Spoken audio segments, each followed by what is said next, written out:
धरती माता, हम इसे कहते हैं भारत माता। यहाँ देवियों का नाम पहले लिया जाता है तो कैसे नैरेटिव बदला जाता है कि इस देश की महिलाओं का दिमाग खराब कर दो, देश अपने आप खत्म हो जाएगा। साउथ अफ्रीका की एक बहुत बड़ी यूनिवर्सिटी में कहा गया था कि किसी भी देश को बर्बाद करने के लिए वहां पे बम, बारूद, गोला, असला दागने की, मिसाइल दागने की जरूरत है ही नहीं। आप उस देश की सामाजिक व्यवस्था, सांस्कृतिक व्यवस्था, शैक्षणिक व्यवस्था और पारिवारिक व्यवस्था को खत्म कर दो, वो देश अपने आप खत्म हो जाएगा। अब यही षड्यंत्र चल रहा है। कैसे चल रहा है? 3 स्टेज पे काम होता है। 25 वर्ष तक की बच्चियों को बिगाड़ने का काम बॉलीवुड अपने टीवी सीरियल के माध्यम से करता है। 25 से 35 वर्ष की शादीशुदा महिलाओं का जीवन और उनके परिवार को बर्बाद करने का काम एकता कपूर जैसी महिलाएं अपने टीवी सीरियल के माध्यम से करती है। और जो नौकरी करती हुई बहन बेटियां महिलाएं हैं, जो कि वर्किंग विमेन हैं, उनका दिमाग खराब करने का काम ये ओटीटी प्लेटफॉर्म्स अपने वेब सीरीज के माध्यम से करता है। कैसे करता है, मैं संक्षिप्त में एक एक उदाहरण देकर आपके समक्ष रखूंगी। और बहुत जरूरी है कि जब हम तो एक साधारण व्यक्ति है, हम संसारिक जीवन में रहते हैं, लेकिन यहां पर जो उपस्थित हमारे संतगण है, महंतगण है, इनके बहुत बड़ा फॉलोअर्स ग्रुप रहता है, बहुत से लोग आते हैं, बहुत सी महिलाएं आती है।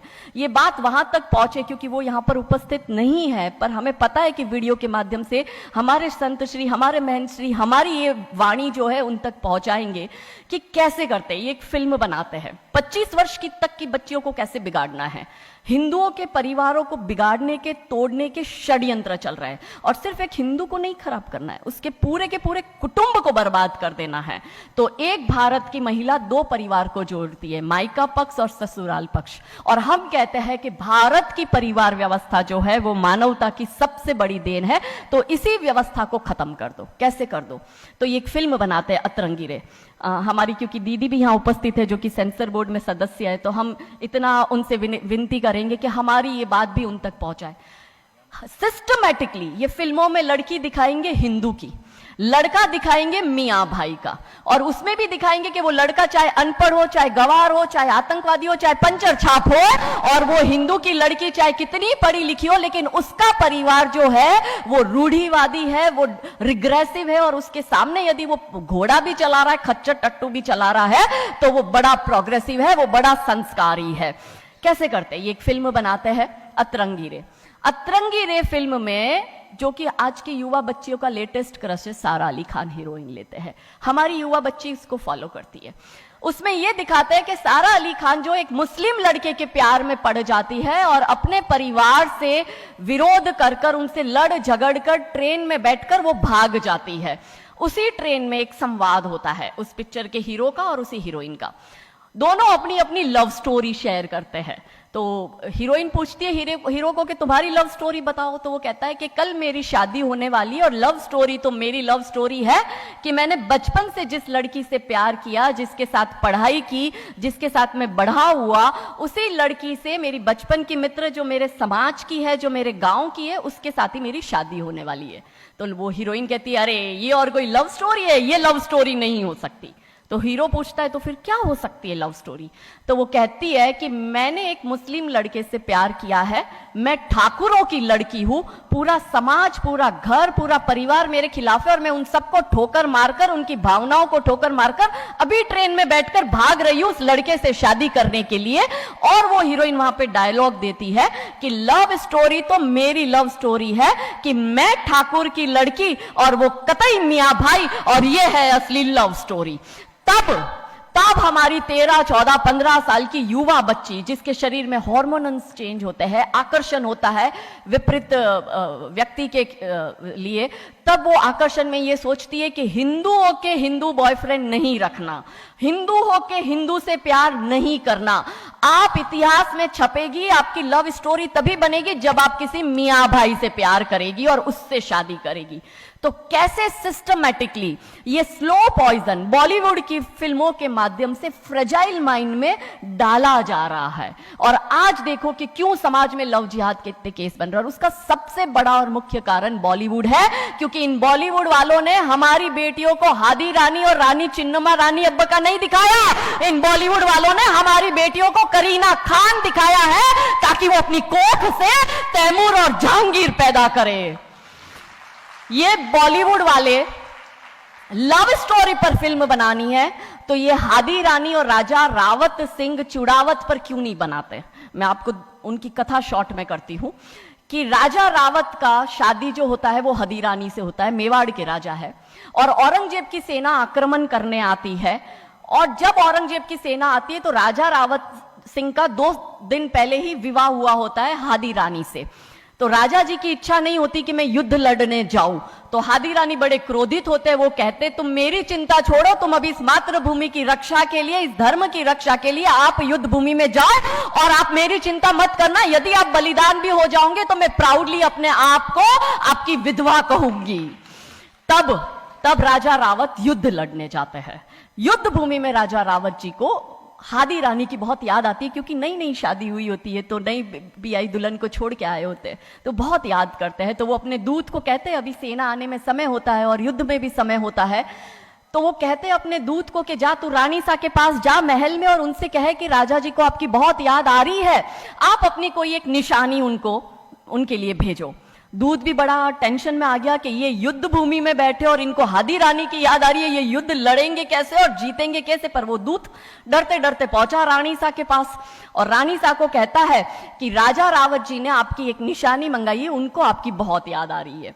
तो रानी सा बहुत क्रोधित हो जाते कि ये मेरा पति कैसा, ये युद्ध लड़ेगा कैसे, औरंगजेब की इतनी बड़ी विशाल सेना है, यदि जहां युद्ध भूमि में बैठकर उसको रणनीति बनानी है वहां वो मेरी निशानी मंगवा रहा है। तब हमारी हादी रानी क्रोधित होती है, हाथ में तलवार लेती है, अपनी गर्दन काटती है, थाल में सजा के दूत को देती है और कहती है जा तेरे राजा को जाके दे देना मेरी निशानी। तब वो दूत युद्ध भूमि में जाता है, राजा जी को हादी रानी की निशानी यानी कि उनका कटा हुआ मुख देता है। राजा जी बड़े दुखी हो जाते हैं, उनको लगता है उनसे बहुत बड़ी गलती हो गई। राजा जी रानी की अंतिम इच्छा समझ जाते हैं। रानी जी के लंबे बाल होते हैं, उन बाल की वो माला बनाते हैं, उनके मुख की माला बनाते, वो युद्ध लड़ते हैं, औरंगजेब से युद्ध जीतते हैं। और जीतने के बाद राजा रावत वहीं युद्ध भूमि में अपना बलिदान देते, अपनी गर्दन काटकर वहीं अपने जीवन का त्याग करते हैं। यह है लव स्टोरी। पर बॉलीवुड इस पर फिल्म नहीं बनाएगी कि इतिहास चुराए नहीं है, हमने इतिहास बनाए हैं और लाखों शीश कटे हैं रण में, तब जाके हिंदू कहलाए हैं।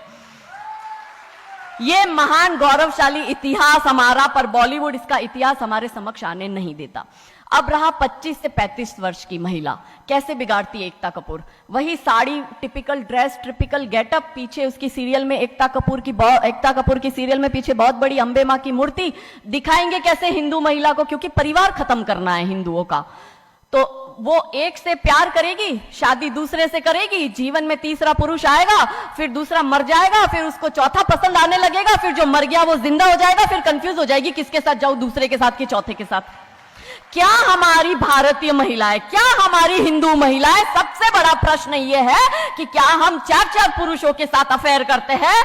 क्या यह हमारा सम्मान है? और अगर यदि हम सब एक होकर इसके लिए नहीं बोलेंगे तो यह आवाज नहीं उठेगी। और दुख की बात यह है कि ऐसी एकता कपूर जैसी महिलाएं जो घर तोड़ने का काम कर रही है, इनको पद्मश्री अवार्ड मिल जाता है। कैसे मिलता है? भारत सरकार से इस भूमि पर खड़े होकर मैं निवेदन करती हूं कि आप ऐसी महिलाओं के पद्मश्री वापस लो, क्योंकि ये महिलाएं हिंदू परिवारों के मकान, घर तोड़ने का काम कर रही है।